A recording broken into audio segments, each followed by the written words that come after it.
Hello healers, welcome back. Or if this is your first time, welcome. I'm really glad you're here. Today, I want to talk about what comes up a lot for people, but often quietly. And that is what happens after the trigger. Let's get into it. Not the reaction itself, but the way we respond to ourselves once we realize we've been activated. Because for many people, the hardest part is not the trigger itself, but the shame that follows. Let's start with pause versus reaction. When something activates you, your nervous system moves fast. Before you could even think, your body is already responding. This might look like your chest is tightening up.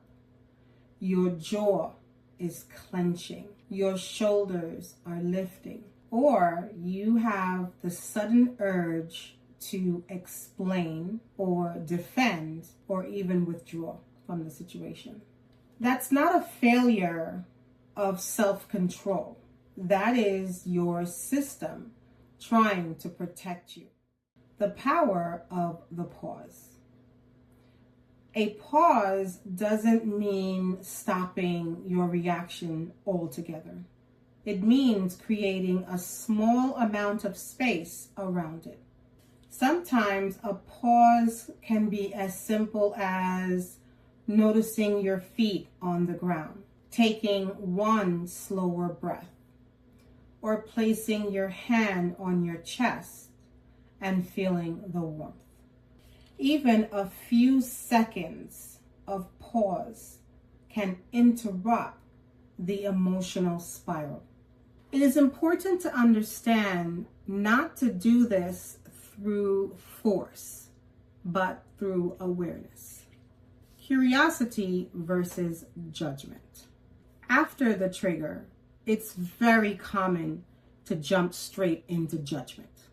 Thoughts like, why am I like this? Or, I should be past this by now. Or, what's wrong with me? Those thoughts don't come from cruelty. They usually come from wanting the discomfort that you're feeling to stop.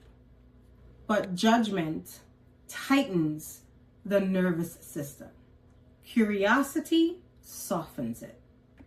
So curiosity sounds more like, what just got touched here? What feels activated in my body right now? Or what might this reaction be trying to protect? You don't need to have an answer right away. Just asking the question can change how the moment unfolds for you. Self-talk during activation. The way you speak to yourself during a trigger matters. If your inner voice becomes harsh or overly critical, your body hears it as a threat, and clarity goes out the window. So instead of telling yourself to calm down or get over it, try something like this. This is uncomfortable, but I'm safe right now. I can take this moment one breath at a time. And the last one, which is my favorite, nothing about what has happened means I have done something wrong. You don't need to believe the words fully. Your nervous system just needs the tone to be kind. Often, it's not the reassurance that helps.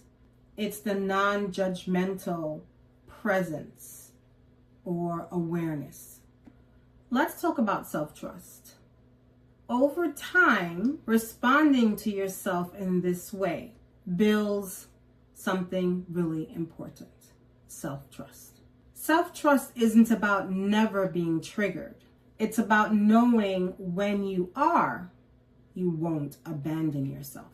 Each time you pause, instead of attacking yourself, each time you choose curiosity over shame, you teach your system that it doesn't have to escalate to be heard. That's how patterns soften, not through pressure, but through consistency and care.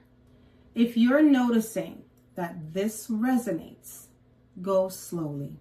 You don't need to respond perfectly in every moment. You don't have to get everything right.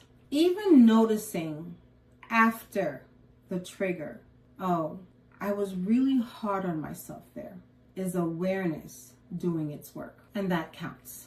Next week, we'll talk about compassion, especially towards the parts of you you don't like or you wish would react differently. Because learning how to respond to triggers isn't about eliminating them. It's about meeting yourself with enough safety that you don't have to turn on yourself anymore. And remember, there is nothing you need to fix today. If you're ready to start your shadow work journey, you can start with my free shadow work self-assessment. Or if you're ready to go even deeper and take a look at your emotions, I have a workbook link below that you can explore your shadow emotions. With love and light.